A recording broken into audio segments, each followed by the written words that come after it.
এখন আপনার যদি বলি আপনার জীবনের অন্তিম আকাঙ্ক্ষা কি হবে? অন্তিম মানে মৃত্যু চিন্তার ব্যাপারটাও তো হ্যাঁ, আমার তো প্রান্তে। গ্যারান্টেড যে আমি মরে যাব। আমার একটা অন্তিম আকাঙ্ক্ষা বহুদিন আগে থেকে ছিল, সেটা হলো যে আমরা প্রতিনিয়ত সকালে ঘুম থেকে উঠে দাঁত মাজি, খাই, কাপড় পরি, এইভাবে করে আবার রাত্রে ঘুমাতে যাওয়া পর্যন্ত যত লক্ষ লক্ষ, লিটারেলি লক্ষ লক্ষ মানুষের অবদান আছে এটার পেছনে, বিজ্ঞানের উদ্ভাবন, আমরা প্রযুক্তির প্রতি মুহূর্তে, এবং সে কে আমরা জানি না, সে কি কালো না সাদা, পরম্পরাক্রমে মানে হাজার হাজার বছরের উৎকর্ষটা হয়েছে, হ্যাঁ, সেগুলো এনজয় করে যাচ্ছি।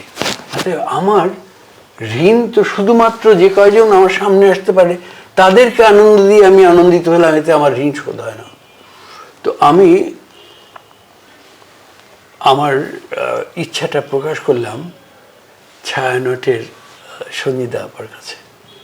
উনি তো বেশ ভালো আইডিয়া করেছে। তো তখন আমরা একটা সংগঠন করলাম, মরণোত্তর দেহদাতা সমিতি। আচ্ছা আচ্ছা। রেজিস্ট্রি করলাম নন জুডিশিয়াল স্ট্যাম্পে।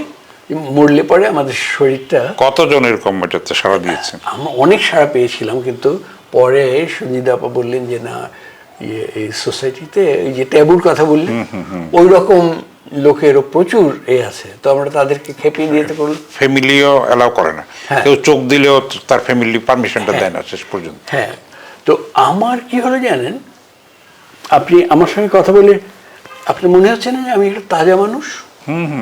আমার মনে হচ্ছে যদি এই অবস্থা আমি আমার সব দিতে পারি, তাহলে এটা অনেক বেশি লোকের কাজে আসবে।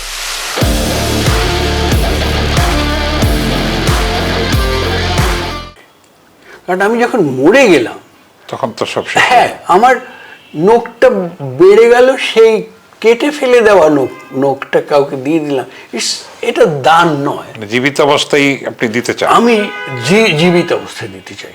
সেটা তো একটা ব্যতিক্রমী এবং দুঃসাহসিক বিষয়। দুঃসাহসিক বিষয়, যেন তাজা জিনিসটা মানুষের কাজে লাগতে পারে। হ্যাঁ, কারণ আমি তো মরবই আজকে অথবা অবধারিত পরে। হ্যাঁ, তো আমি এই অবস্থায় দিতে চাইলাম। তারপরে খুব সুন্দর আইডিয়া এটা। আমি একজন ভালো আমার বন্ধু ব্যারিস্টার, তার সঙ্গে আলাপ করলাম যে বলো দেখি। বলে না না, তুমি এই কথা বলবে না, এটা অ্যালাউ করবে না না না, কোনো আইনে তুমি এটা পারবে না। তারপরে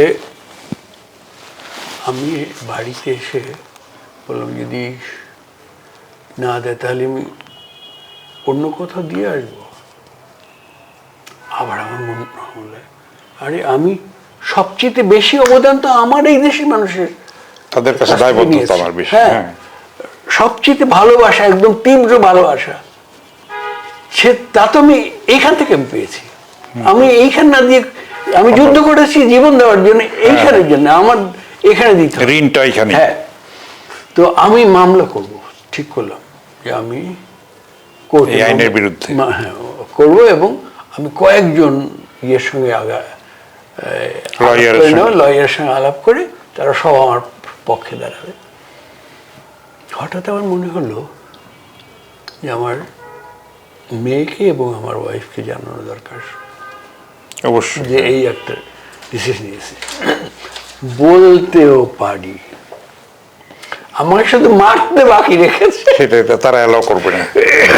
সুতরাং এই অপূর্ণ আকাঙ্ক্ষা নিয়ে আপনার ওরা বলে যে তোমার ওই বডি কি তোমার একার? তা বটে। আচ্ছা, খুবই ইন্টারেস্টিং জিনিস। তো